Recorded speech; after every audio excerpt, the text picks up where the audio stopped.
प्राचीन काल की बात है, जब नूह की नाव महान जल प्रलय के तूफान से धरती को बचा चुकी थी। जल प्रलय के पश्चात नूह और उनके पुत्रों शेम, हाम और याफेत के वंशज संसार में फैलने लगे। उस समय सारी पृथ्वी पर एक ही भाषा और एक जैसी बोली प्रचलित थी। लोग सरलता से संवाद करते थे, एक दूसरे को समझते थे और एक ही मन से कार्य करते थे। लोगों ने पूर्व की ओर यात्रा की और उन्हें एक विस्तृत मैदान मिला। वह था शिनार। वहां की धरती उपजाऊ थी, जल प्रचुर था और मौसम अनुकूल। उन्होंने कहा, आओ हम यहीं बसें। यह भूमि हमारी संतानों के लिए उपयुक्त है। वर्षों बीत गए, लोग समृद्ध हुए, उनके परिवार बढ़े और नगर बसने लगे। लेकिन एक दिन उनके दिलों में एक विचार जन्म लेने लगा, एक ऐसा विचार जो बाद में उनके पतन का कारण बना। एक दिन एक व्यक्ति ने कहा, हम सब एक हैं, एक भाषा, एक जाति। क्यों ना हम कुछ ऐसा करें जो हमारी एकता का स्मारक बन जाए, एक ऐसा काम जिसे देखकर सारी पीढ़ियां हमें याद रखें। फिर उन्होंने एक प्रस्ताव रखा, आओ हम एक शहर बनाएं और उसमें एक ऊंची मीनार खड़ी करें, ऐसी मीनार जो स्वर्ग को छू ले। तब हम प्रसिद्ध हो जाएंगे और संसार के कोनों में बिखरेंगे नहीं। लोगों ने ईंटें बनानी शुरू की। वे पत्थर की जगह ईंटों और चूने की जगह डामर, गाढ़े तारकोल का प्रयोग करते थे। दिन रात मेहनत होती थी, ईंट पर ईंट रखी जाती और मीनार धीरे धीरे आकाश की ओर बढ़ती जाती। यह कार्य एक महान वास्तु नहीं बल्कि घमंड का प्रतीक बन गया। मनुष्य ने कहा, हम स्वयं को महान बना सकते हैं, हमें परमेश्वर की आवश्यकता नहीं, हम अपने बल पर स्वर्ग तक पहुंच सकते हैं। उनकी योजना में अब ईश्वर नहीं था, केवल स्वयं की महिमा थी। स्वर्ग में परमेश्वर ने यह देखा और कहा, यह एक जाति है और सबकी भाषा एक है, और यह तो उन्होंने करना प्रारंभ किया है। अब उनके लिए कोई भी बात असंभव नहीं होगी जो वे करने का मन बनाएं।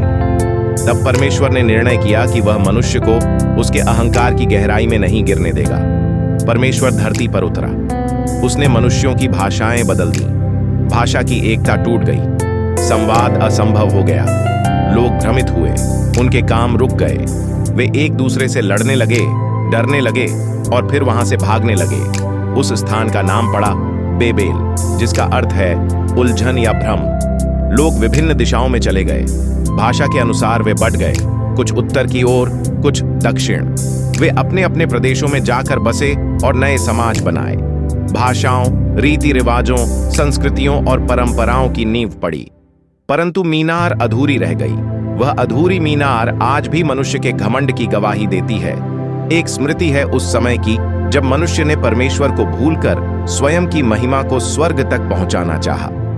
यह कहानी केवल भाषा की विविधता की उत्पत्ति नहीं बताती, बल्कि यह एक गहरी आत्मिक चेतावनी है। मनुष्य तब तक एक है जब तक उसका उद्देश्य विनम्रता में होता है। जैसे ही वह घमंड करता है और परमेश्वर को हटाकर स्वयं को ईश्वर समझने लगता है, पतन निश्चित होता है। परमेश्वर ने भाषाएं बांट दी, लेकिन उसका अंतिम उद्देश्य विनाश नहीं, पुनः मार्गदर्शन था। वह चाहता था कि मनुष्य सत्य को समझे कि महानता, एकता और निर्माण केवल तभी स्थायी होते हैं जब वे परमेश्वर के साथ हों। सदियों बाद जब पेंटेकोस्ट का दिन आया, प्रेरितों के काम 2, तो पवित्र आत्मा ने शिष्यों पर उतरकर उन्हें ऐसी सामर्थ्य दी कि वे हर भाषा में सुसमाचार सुना सके। जहां बाबेल में भाषाओं ने लोगों को बांट दिया, वहीं यीशु के नाम में भाषाएं एक बार फिर लोगों को एक कर गईं। बेबेल की मीनार की कहानी केवल अतीत की नहीं है, यह आज भी घटती है जब हम अपनी योजनाओं में ईश्वर को नहीं रखते। आज भी हर मीनार जो केवल घमंड से उठती है, टूटती है, लेकिन यदि हम नम्रता से ईश्वर के साथ चलते हैं तो हमारा जीवन स्वयं स्वर्ग का मीनार बन सकता है, एक ऐसा निर्माण जिसे कोई भ्रम नहीं गिरा सकता।